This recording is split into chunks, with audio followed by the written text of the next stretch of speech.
La memòria no és quelcom vaporós ni de proclames buides, sinó que és un acte de recordar fets i persones que han marcat la nostra història.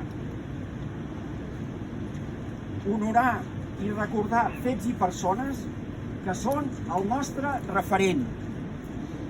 El franquisme n'era conscient i per això va esborrar aquesta inscripció deixant aquest monument mort. Parlar de memòria en un país reprimit per la dictadura exigeix fets de reparació de les víctimes. La Comissió de la Dignitat, des del 2002, delma perquè es restitueixi a Catalunya el seu patrimoni documental, que des de l'aprovació de la llei de retorn el 2005 encara no s'ha completat.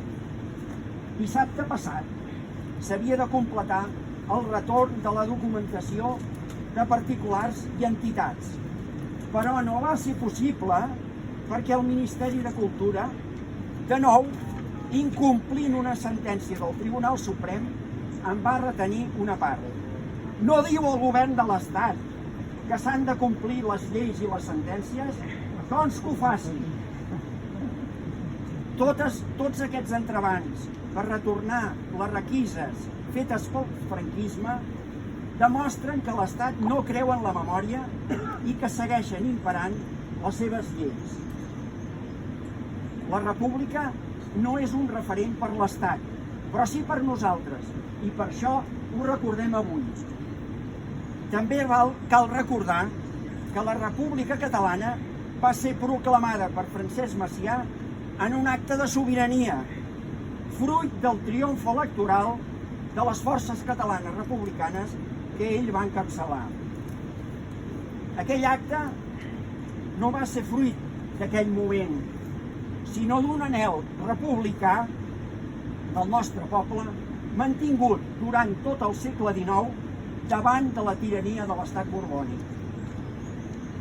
Aquell acte de sobirania va portar a la constitució d'un govern provisional de Catalunya que va anomenar les autoritats més rellevants del país.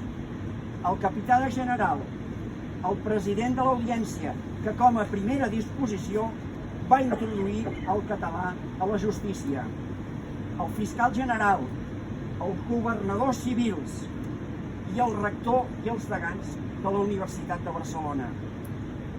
Tot i ser convertida en Generalitat, no va ser restablerta per cap disposició de la República Espanyola, sinó que aquesta va respectar i reconèixer l'acte de sobirania que havia fet Catalunya en proclamar la República Catalana. Les nostres institucions tenen la seva legitimitat, no en cap acte de l'estat espanyol, sinó en un acte de sobirania del nostre poble, i això ho hem de recordar avui. La mateixa llei de retorn dels papers de Salamanca diu que la Generalitat va ser restablerta l'any 1977 i que llavors recuperava la seva personalitat i amb això el dret de recuperar el seu arxiu institucional. Encara avui no li ha estat restituït, ja que en queda a l'arxiu de Salamanca i a l'arxiu militar d'Àvila, on consta com a documentació requisada en zona roja.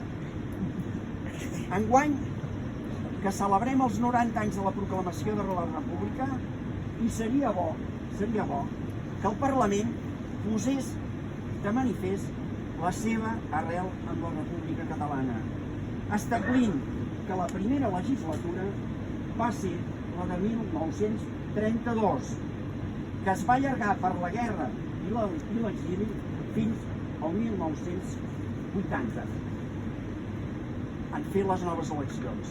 I per tant, actualment, encetem la 14a legislatura, no la 13a.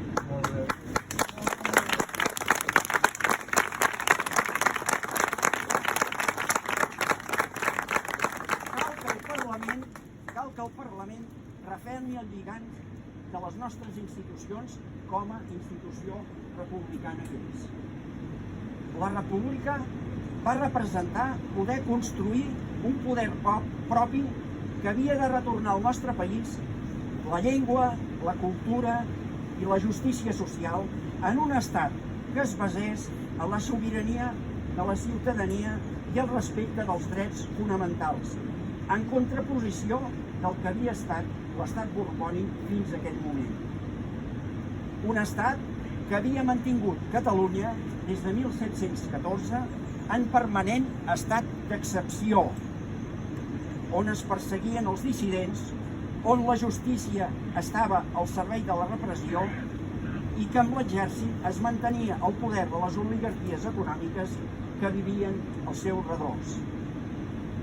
Quan ens expliquen les persones que van viure aquell 14 d'abril, veiem que va ser una festa de ciutadania que tenia a les seves mans deixar enrere el jou borbònic i una esperança de fer una Catalunya lliure. Les cares i els ulls plens de llum que veiem en la gent que celebrava la proclamació de la República eren les mateixes que veiem a les persones que anaven a votar l'1 d'octubre. La mateixa esperança, les mateixes il·lusions, el dret de viure lliures. Va ser un dia que durarà anys, com deia l'Ovidi Montllor. L'estat actual segueix tenint els mateixos defectes estructurals del vell estat borbònic. Fins i tot podríem dir que li són consubstancials, que no pot existir sense ells. És un estat autoritari que es manté amb una justícia venjativa que no està al servei de la ciutadania ni de la protecció dels drets bàsics civils i polítics, on les persones són perseguides per les seves idees i per tot el que intenta a la monarquia i a la sacrosanta unitat nacional, que discrimina les cultures i les llengües que no són la castellana. Uns trets que són consubstancials de l'estat borbònic del segle XVIII, del segle XIX, del segle XX i del segle XXI. L'estat borbònic menyspreava i menysprea la sobirania popular i el sufragi de la ciutadania com és un referèndum. I per això menysprea i endogalla el Parlament si no és obedient als interessos de l'estat. Torna a haver-hi, avui com llavors, persones preses, exiliades i represaliades, perseguides per motius polítics o per les seves opinions. Llavors com avui es parla de rebel·lió i sedició. Llavors com avui llavors es parlava de delictes d'impremta i avui es parla d'incitació a l'odi a la policia o d'injúries a la corona. Llavors com ara no es tolera la llibertat d'expressió. Avui, per tant, en aquest acte hem de refermar que la nostra república, la República Catalana, és l'eina necessària per fer d'aquest país un país de ciutadanes i ciutadans lliures, socialment just i nacionalment sobirà. Reivindiquem la República Catalana després de 90 anys. I reivindicar-la vol dir, com deia Martí Pol en el poema Ara mateix, posem-nos dempeus altra vegada i que se senti la veu de tots solemnement i clara. Cridem qui som i que tothom ho escolti. I en acabat, que cadascú es vesteixi com bonament li plagui i via fora, que tot està per fer i tot és possible. Visca la República Catalana!